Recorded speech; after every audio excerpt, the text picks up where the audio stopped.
So if you have been paying attention to the world of ufology and UAP research in the past years, then you know how it works. It works in cycles. It works by promising everything over and over again and then delivering absolutely nothing. Here's Jeremy Corbell, the jellyfish video. It's coming out, guys. It's going to be groundbreaking. It does absolutely nothing. But the congressional hearing is just around the corner. It's going to change the world. Here's a teaser for a teaser.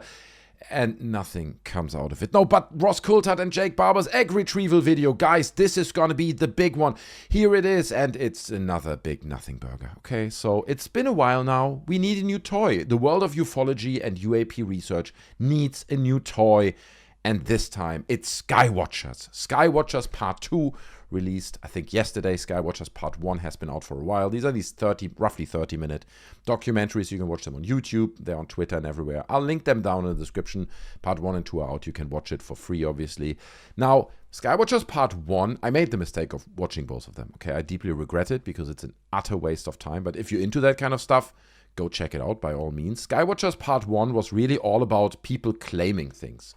Loads of people with seemingly very high credentials from the military come forward saying, trust me, bro, I've seen these incredible things, absolutely remarkable stuff.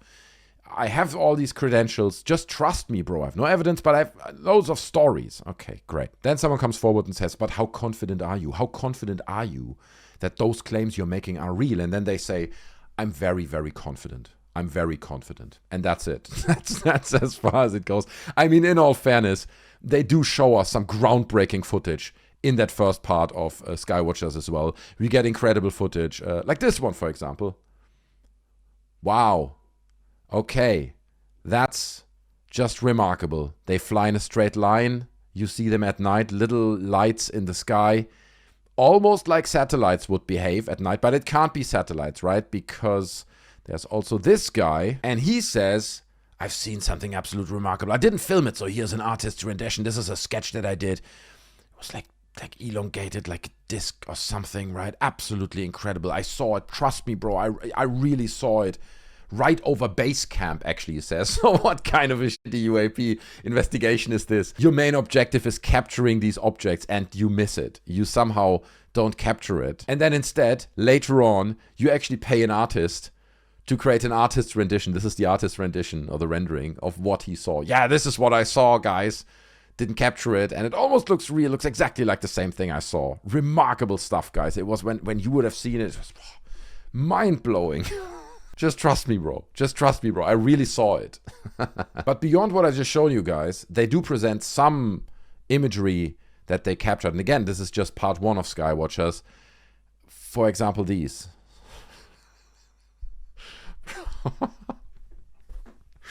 Bro, you know what I mean? These are people who claim to be, or who put on their flag that they're like professional UAP hunters. They go out to capture this phenomenon in the best possible, like that's their ambition, right? You would think that they get slightly better camera equipment than a potato camera, right? Like, what the hell is this, bro? Why do you even put this into your documentary?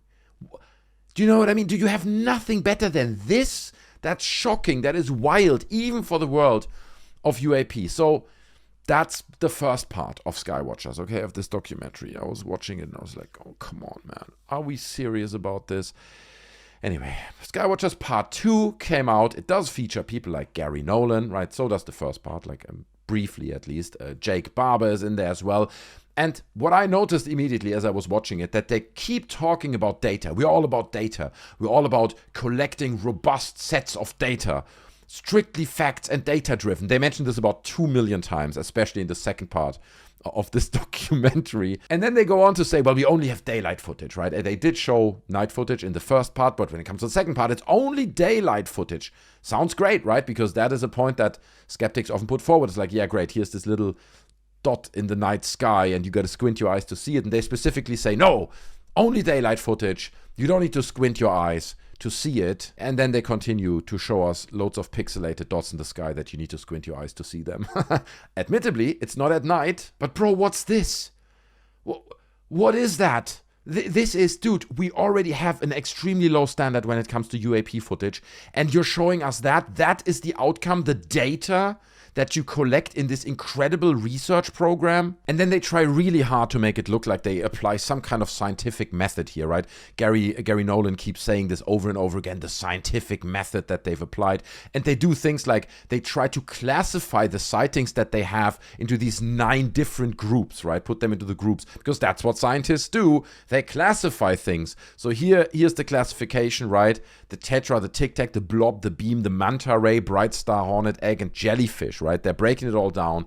It's really scientific the way we're doing it. And Garry Nolan also says he wants to collect this data and then get it peer reviewed by other scientists. And it's like, what do you want to get peer reviewed? This footage? The footage that we just looked at? This kind of footage, you want to get it peer reviewed? Bro, I look at this and I'm like, I mean, this is just me reading into it, but that looks like a balloon to me, right? So if I'm a scientist and I look at this footage, even you measured the distance and like you have certain data sets that support like that there was an actual object in the sky or something, I look at this and I'm like, dude, how can I know that you don't just launched a bunch of funny looking balloons a mile away and now you're filming them from base camp? I'm not saying that's what it is, but how am I, as a scientist who peer reviews this stuff, going to be able to exclude that option? I can't. I cannot. So the idea to get data like this, because I have to assume this is the only data that they're showing in this documentary, the idea to get this data peer reviewed is laughable at best. It's ridiculous. And it seems like, while they talk a lot about data, they mostly focus on making wild claims, right? As we are used to from all these UAP personalities. They say things like the object just appeared and disappeared at will. But we can't show that to you. We have no footage of that. All we show you is objects that seemingly move with the pace of wind across the sky and rotate kind of like a half-inflated balloon would. Also, for some reason, we don't have, for example, a camera like a Nikon P1000 that can achieve zooms like the one that you see here. This is a fairly inexpensive camera, and it would really, really allow you to zoom into these objects, capturing way more detail than you currently are, okay? Like the Nikon P1000 is notorious for having this incredible zoom that captures all this detail. And again, it's not like a high-end $20,000 camera or something. It's fairly inexpensive, but you have to ask yourself, why is that not happening? Why do they not use a camera like that and really zoom into these objects? Any theories? Maybe leave your thoughts on that down in the comment section below. Why they don't do that. And then they continue to make all these wild claims. They almost go through these classifications that they create for themselves and go through each single one and say like, you know, the manta ray, we saw this, it was absolutely remarkable. We don't have evidence for that. That would not look like a piece of junk. But believe me, trust me, bro, we saw it. And they continue to talk about the jellyfish. At one point they say, you know, every day they see jellyfish UAP. They talk about this dog whistle device or whatever, that when they press it, the UAPs appear. Obviously, they're also very much about consciousness, right? Almost down the whole Dr. Stephen Greer direction. It's like meditation. There are certain protocols, not the CSETI because they're not friends with Dr. Stephen Greer, but it's a very similar thing. It's about consciousness and meditation, or the dog whistle, and then you attract the UAP. They say, as I said, they saw jellyfish UAP every day, and they saw them flying in formation, right? They make claims like that. And then one of the jellyfish actually deviated and flew straight up into space. No footage of that. Unfortunately, we only managed to capture this highly pixelated and very shaky footage of this jellyfish. But bro, trust me, bro, absolutely wild. We all saw it. Jellyfish, bro. And these are the best images they could present about their jellyfish UAPs. And they're like, well, this one you can see it has like a very, very long tail, and that one's like... Dude, I see nothing. This is like 12 pixels. It means nothing. This looks like a bunch of like a group of LiDAR balloons, and the reason why they seem to have these tentacles underneath is because they're connected through strings. It's a bunch of LiDAR balloons. And I've seen people saying, well, it's not common, right, that these kinds of balloons would be flying through the desert, right? Right, guys, am I right? It's like, yeah, dude, again, I'm not speculating that that's what it is, but you just need a bunch of LiDAR balloons that you start yourself, that you launch not that far off, and then they fly over and you film them.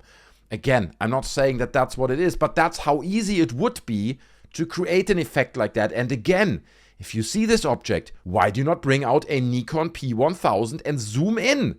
Properly zoom in. Get better footage. I wonder why they don't want us to see that level of clarity. And then they move on to Tic Tacs, right, Tic Tac UFOs. We got to talk about Tic Tacs. They wildly speculate how big these Tic Tacs are, which is, to be honest with you, just impossible to speculate if you see an object like a little dot in the sky.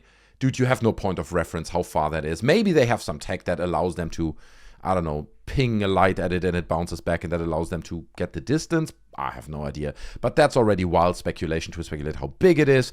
And this is the footage they captured, right? This is the footage they captured of the Tic Tac UFOs. And then they continue to show this footage and they are like, well, you can see they're clearly cylinders, right? Especially in the still frames. I mean, check out this footage. Check it out, okay? Like, it whizzes across the sky. This is clearly the camera shaking, right? The camera, whatever, couldn't focus in that moment. You saw it there. I'll play it for you again, right? You can go back frame by frame. And it's just like the camera whizzing across the sky. There's the object, right? There's the object.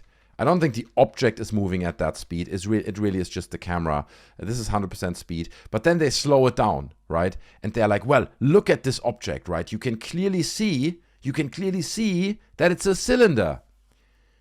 Or, because your camera is currently not clearly pointed at the object, there's a pretty common effect that people call motion blur, which would stretch a little white light out to look pretty much exactly like what you see here. Because if you look at the footage they present earlier, where the camera is somewhat focused on the object, that very much doesn't look like an elongated cylinder. That just looks like a white blob.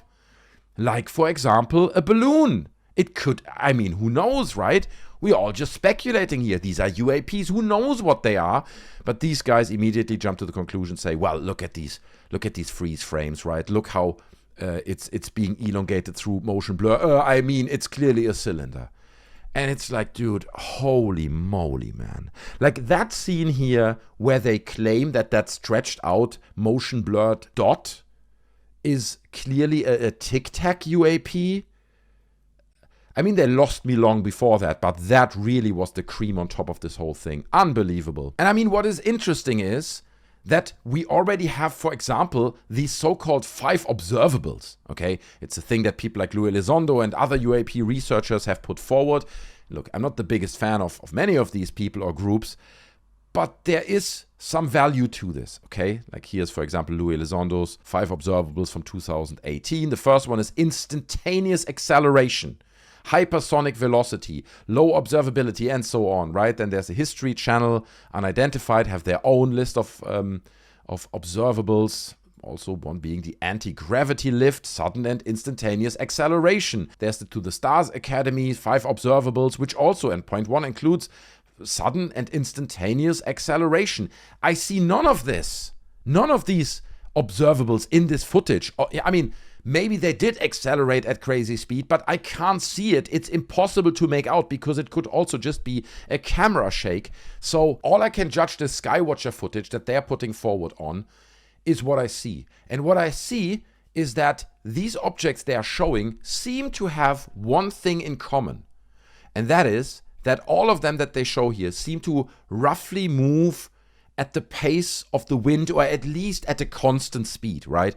I've never seen an object where the camera was steady, right, and the object comes from the side and it, boom, 90 degrees shoots up and it does irrational maneuvers with a camera that is steady. That's the other thing. Why do they not have these cameras mounted on tripods so they are fixed in that position? It seems like someone's hand holding these cameras. Like, what are we doing here? You know what I mean? That this is not how you would collect data that you then later can get peer-reviewed by other scientists. It's absurd. And I don't understand how people can watch this and be like, wow, groundbreaking. No, dude, this is a parody. But having said all that, I have to say, the Skywatcher's crew is doing an amazing job at classifying balloons floating over the desert, okay? They classify all these balloons, they put them in these different pockets. Admittedly, some of them might be planes or satellites, but they do put them in all of these pockets, they classify them very thoroughly, and it's just great, because if I see a balloon in the desert, I'll be like, oh, look, that's a manta ray type thing. And then later in the documentary, also, like, the dude is like, they're like, we brought out the chopper, we wanted to intercept this Tic Tac UFO that was tumbling from the sky,